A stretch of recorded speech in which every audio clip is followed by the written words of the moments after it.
안녕하세요. 서초동 보무사 김철중입니다. 오늘은 경매 입찰 모유에 대해서 알아보도록 하겠습니다. 먼저 이제 입찰 보증금이 미달되는 경우도 입찰이 무효로 처리되는데요. 입찰 보증금은 최저 매각가의 이제 10%를 준비하는데 재매각 사건은 20% 또는 30% 예외도 있지만요.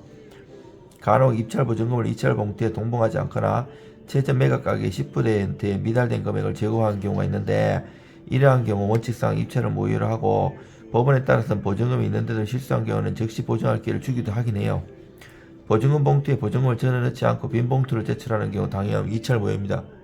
이 경우 이제 학생들이 경매 이제 연습한다고 그렇게 하는데 이건 무효고요. 둘째는 매각기일 당일 경매가 변경되거나 연기 취하 등의 이유로 입찰이 진행되지 않는 사건에 입찰하는 경우 입찰이 무효가 됩니다. 그래서 그 입찰 법정에 가면 문 쪽에다가 그 공고해놓은 거 잘 봐야 돼요. 뭐 취하도 되고 연기도 되고 이렇게 변경되는 거 많아요. 그리고 입찰이 진행되는지 여부는 사전에 대부분 경매정보 사이트나 해당 경매계에 전화를 해서 확인해 볼 수 있지만, 경매의 변경 취하 등이 매각기일 당일에도 접수되기 때문에 입찰하기 앞서 입찰 법정 게시판에서 경매 진행 여부를 확인해야 돼요. 입찰 시간이 지나 입찰하는 경우는 입찰 자체를 거부당하고요. 입찰 시간에 임박해서 입찰표를 작성해야 하는 경우에는 다른 장소에서 입찰표를 작성하기보다 입찰 법정 내에 마련된 입찰 기재대에서 입찰표를 작성하는 것이 바람직하고요.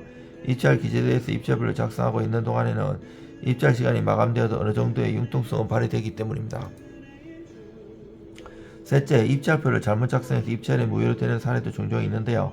하나의 사건번호, 물건번호가 여럿이 있는 경우에 그 물건번호를 기재하지 않고 입찰표를 제출하지 않는 경우는 이런 경우 무효되고요. 다만 법원에 따라서는 입찰표에 물건번호를 기재하지 않았다고 하더라도 보증금 봉투나 입찰 봉투를 통해 물건번호를 특정할 수 있는 경우에는 유효한 입찰로 보기도 하고요. 물건번호 대신 지번을 기재하는 경우 있는데 이 경우도 무효예요. 넷째, 입찰이 무효로 되는 사유로 가장 많이 등장하는 것이 바로 입찰 서류 누락인데요. 본인을 대리하여 입찰하는 경우 본인의 인감도장이 날인된 위임장이나 인감증명서 누락, 운운의자를 대리하는 경우에 가족관계 증명서 또는 주민등록 등 처분, 공동입찰 시 공동입찰자 목록 등을 첨부하지 않은 경우 이에 해당해요. 그리고 법인이 입찰하는 경우에는 법인 등기부 등본을 첨부하지 않거나 법인을 대리해서 입찰하는 경우 법인 인감도장이 날인된 위임장 또는 법인 인감증명서가 첨부되지 않는 경우도 마찬가지고요. 위임장이 날인된 인감도장과 첨부된 인감증명상의 인감도장이 서로 다른 경우 법인 인감도장 대신 사용인감을 위임장이 날인한 경우는 입찰은 무효가 되고요. 입찰 가액날에 입찰 금액을 수정한 채 제출하는 경우에도 입찰이 무효가 돼요.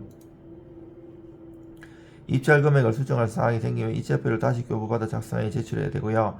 입찰 가격날에 최저 매각 가격이 미달하는 입찰가를 써서 입찰이 무효되는 사례도 간혹 발생해요. 이상 서초동 보험사 김철중입니다. 의뢰해 주시면 최선을 다해서 도와드리겠습니다.